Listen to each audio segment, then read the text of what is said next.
इंसान है और इसी के साथ वो बेहोश हो गया था। जब उसे होश आया तो उसके सामने वही लोग थे। इसका मतलब उन्होंने उसे बांध के रखा है। यही दूसरी तरफ हम यहाँ को देखते हैं जिसके सामने वही लड़की आती है और उसका नाम लिली होता है और वो उससे कहती है कि हमें जल्दी से जल्दी उस फ्लावर को ढूंढना होगा। जिसके बाद प्रिंसेस उस फ्लावर को राजा को दे देगी और फिर शायद वो राजकुमारी को एक्सेप्ट कर ले और उसकी बातों को स्वीकार कर ले। जिस पर याओ कहता है कि तुम्हें नहीं लगता कि इसमें जो भी सब लिखे हुए हैं वो तो हमें पढ़ना भी नहीं आता है, तो आखिर हम उस फ्लावर को कैसे ढूंढेंगे। जिस पर लिली कहती है कि नहीं, अगर कुछ भी हो जाए हमें वो फ्लावर ढूंढना ही होगा, चाहे उसके लिए हमारी जान भी क्यों न चली जाए।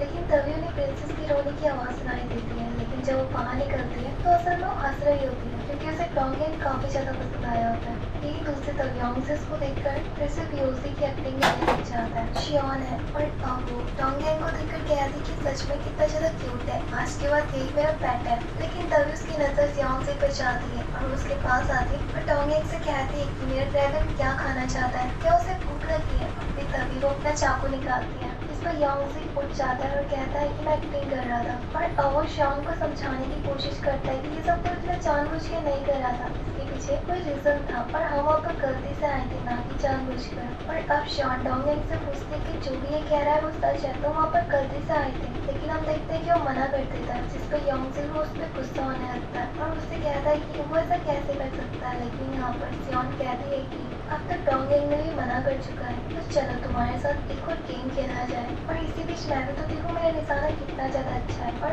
अब वो उससे कहते कि मैं कहाँ पर मारूँ। यहाँ हम देखते हैं कि शियोन थोड़ा पीछे जाती है और उसके ऊपर नाइफ पैक देती है। यहाँ पर मुझे तुम्हें जितना बताना था मैंने बता दिया, इसके आगे उसे मना कर देती है। और अब हम दूसरी तरफ उसी आदमी को देखते हैं और उसी के पास वो क्रिएचर्स भी आते हैं, यानी कि वो क्रिएचर्स उसी ने सबके सब सारी जगह ढूंढने की कोशिश करते हैं। और अब जब शियोन और योंगसे रास्ते से जा ही रहे होते हैं कि तभी डोंगेन को उन्हें रोक देता है और कहता है कि देखो मुझे क्या मिला और मेरे पीछे चलो। जिस पर योन कहती है कि सच में तुम्हें वो फ्लावर मिल गया। और जब वो वहाँ पर पहुँचते हैं तो वहाँ पर सच में वही फ्लावर होता है जो कि काफ़ी ज़्यादा खूबसूरत था। यहाँ पर योंगसे उसे रोकता है बट शियोन उसे इग्नोर करते हुए चले जाती है। और अब योंगसे मैप में पढ़ने लगता है, तभी उसे पता चलता है कि वो जो फ्लावर है वो इतना बड़ा नहीं है साइज में। इसका मतलब उस फ्लावर ने इस टाइम पर बहुत ज़्यादा स्ट्रेंज और अपने अंदर एब्जॉर्ब करा हुआ है और शायद उसे अचानक से तोड़ने पर कुछ गड़बड़ ना हो जाए। इसलिए अब वो शियोन को वहाँ पर जाकर रोकता है और उसे समझाता है कि इस फ्लावर साइज में बहुत ज़्यादा बड़ा है, इसका मतलब इसने अपने अंदर स्ट्रेंज एनर्जी को एब्जॉर्ब करके रखा हुआ है, हमें नहीं लगता कि हमें इसे हाथ लगाना चाहिए।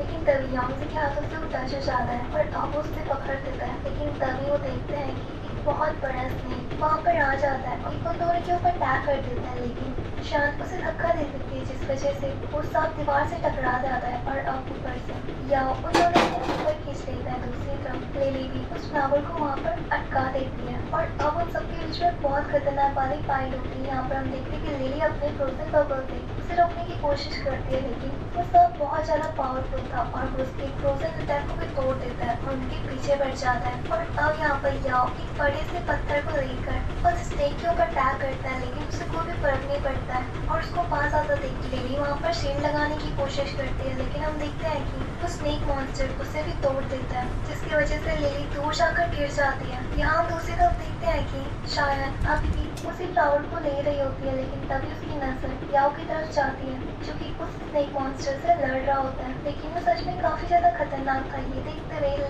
शायन अपने स्वॉर्ड से उसे मारने की कोशिश करती है और एक फॉर्मेशन तैयार करती है और उस पर अटैक करती है। लिली उसे वार्निंग देती कि वो उस मैजिक वेपन का इस्तेमाल नहीं करेगी, लेकिन शायन अपना खून निकालकर उसके ऊपर डाल देती है, जिसके बाद वो मैजिक वेपन एक्टिवेट हो जाता है और उसके अंदर से एक बो निकलता है जिसका नाम हाओ ये था। उस बो को देखकर योंगसे कहता है कि ये तो वही है ना जो मैंने 10 साल पहले देखा था, उम्मीद नहीं की थी कि ये मुझे फिर से अब देखते रहो।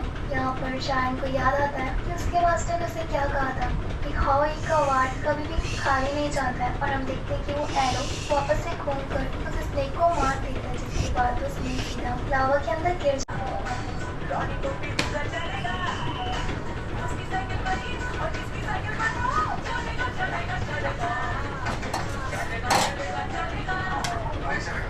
जब रोनी और पीहू में अलग अलग तब इनकी ग्रोथ के लिए सेम न्यूट्रिशन कैसे चलेगा? इसलिए ग्लिक्सो सुपर मिल्क जो बनाए हर बच्चे की एज, जेंडर और हेल्थ गोल्स को ध्यान में रखते हुए।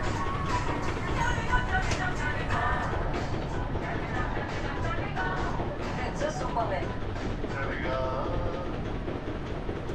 पर तभी वहाँ पर योंगजी उसे पकड़ लेता है और उसके साथ मिलकर उस ड्रैगन पे निशाना लगाता है, जिसके बाद उन दोनों की एनर्जी उस एरो और बो के अंदर जाने लगती है और इसी के साथ योंगजी की 10,000 साल पहले वाले लाइफ को देखते हैं, जहाँ पर वो बहुत ज्यादा पावरफुल था, जिस वजह से वो सबको हरा देता था। और उसके फादर ने उसकी कहता है कि उम्मीद है हम कभी ना मिले। तभी लेडी शायन को कहती है कि देखो वो आ गया। और इसी के साथ सीन शिफ्ट होता है, जहाँ पर हम योंगजी को देखते हैं, जो कि उस वेपन को लेकर काफी दूर तक आ चुका था। अब योंगजी काफी ज्यादा खुश था और अपने वेपन से कहता है कि उसने मुझे पहचान लिया। लेकिन तभी वो ड्रैगन कहता है कि मुझे नहीं पता था कि तुम इतने पावरफुल हो और तुमने इसे चलाना कब सीखा। जिस पर योंगजी कहता है कि ये बहुत पुरानी बात है, लेकिन इसी बात पर मैं तुम्हें आज पार्टी कराने जरूर ले जाऊंगा, क्योंकि आज मैं बहुत ज्यादा खुश हूँ, क्योंकि मेरे हाथ में मैजिकल वेपन जो लग चुका है। और अब वो दोनों जब वहाँ से जा ही रहे होते हैं कि हम देखते हैं कि योंगजी का पैर फिसल जाता है और वो एक ट्रैप में जाकर फंस जाता है, जो कि और किसी ने नहीं बल्कि उसी लड़के ने लगाया था, जो कि मून किंगडम का थर्ड एम्पायर है। और अब वो मैजिकल वेपन नीचे गिर जाता है, जिसके बाद हम देखते हैं कि वो लड़का उस वेपन को अपने पास रख लेता है और कहता है कि तुम्हें ऐसी किसी भी चीज को फेंकना नहीं चाहिए। और इसी के साथ सीन शिफ्ट होता है। दूसरी तरफ हम उसी थर्ड एम्पायर को देखते हैं, जो कि योंगजी से कहता है कि उसके पास ये वेपन कहाँ से आया। तो योंगजी से कहता है कि वो उसे लौटा दे, जिस पर उसका बंदा कहता है कि क्या तुम्हें शर्म नहीं आती कि तुम किसके सामने खड़े हो, अगर वो चाहे तो तुम्हें भी मार सकते हैं। उसके बाद तो कुछ सुनकर योंगजी कहता है कि क्या, मैंने तो इसके बारे में कभी नहीं सुना। और अब उसका बंदा और भी ज्यादा गुस्सा आ जाता है, जिस पर थर्ड एम्पायर उसे रोक देता है। और उस लड़के का नाम नियान यू था और वो अपने बंदे को रोक देता है और खुद योंगजी से पूछता है कि ये वेपन तो ईस्टर्न चू टाउन की एक फैमिली का है और मुझे नहीं लगता कि वो फैमिली किसी को भी अपना वेपन इतनी आसानी से दे दे। सर खाना कि कहीं तुमने चुराया तो नहीं है। और अब जिस पर योंगजी अपने मन में सोचता है कि पहले मैं बड़ी मुश्किल से उस लड़की से इस वेपन को लेकर आया था और अब बीच में मुझे ये प्रिंस मिल गया, तभी वो नियान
वो उसे मास्टर कह के बुलाती है, जिस पर यंग से उठ जाता है और साइड में बैठ जाता है और कहता है कि छोड़ो, मैंने तुम्हें माफ करा, वैसे तुम मेरे टाइप की हो, बस इस समय तो मुझे ये वेपन चाहिए और कुछ भी नहीं। पर हम यहाँ पर देखते कि शायद उस लड़के को काटने की पूरी कोशिश करती है और यंग का ध्यान भटका रही होती है और कहते कि मास्टर, मुझे लगता है शायद आपके पास मेरी लाइफ से कुछ न कुछ जुड़ा हुआ है ना। और फिर तभी उसकी रस्सी खुल जाती है जिस पर वो उस वेपन को अपने पास रख लेती है और उसके ऊपर टैग करती है, लेकिन तभी वो अचानक से बेहोश हो जाती है और यौंगी के ऊपर गिर जाती है। यहाँ दूसरी तरफ हम लेवी को देखते हैं जो कि अभी भी वहीं पर ही पड़ी होती है और जब उसे होश आता है तो उसके सामने एल्डर प्रिंसेस होती है और इसे ही साथ में शिफ्ट होता है यौंगी की तरफ, जो कि शायद उसको लेकर इंसानी बस्ती तक पहुंच चुका था, जहाँ पर आकर वो कहता है कि फाइनली बस ये मर ना जाए यार। लेकिन जब वो वहाँ पर पहुँचता है तो वो एक जगह थी जहाँ पर बहुत सारे शराबी बैठे हुए थे और उसके आते ही सबके सब शौक हो जाते हैं और इसी के पास सबके सब पीछे हो जाता है।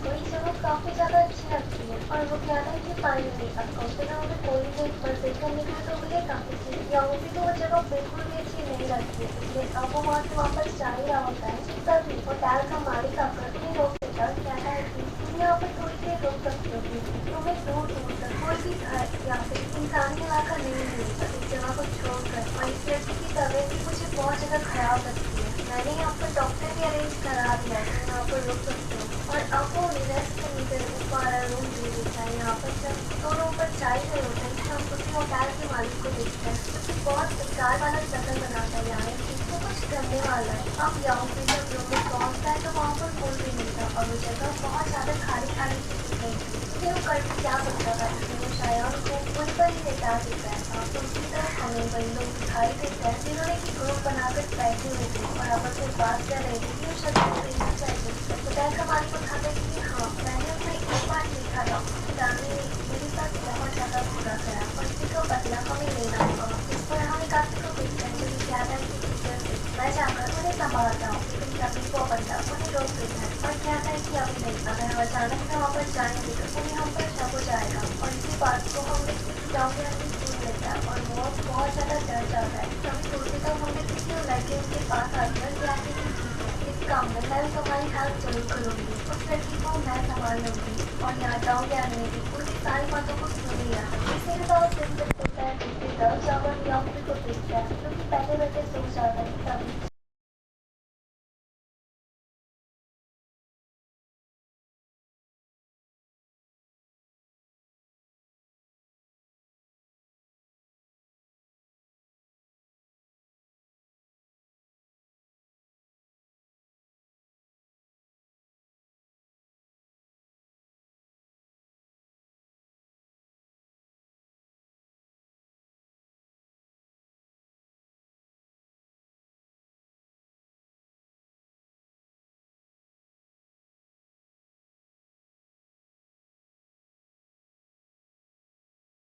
कहता है कि कितना सा टाइम हो चुका है, मैंने उसे कब का भेज दिया था वाइन लाने के लिए, लेकिन अभी तक नहीं आया, अब मैं इसे कल ही उठाऊंगा। लेकिन तभी हम देखते हैं कि उसकी नजर टेबल में रखे हुए खाने के साथ बन भी जाती है जहाँ पर बहुत ज्यादा वाइन थी। इसको देखकर वो काफी ज्यादा खुश हो जाता है और उसे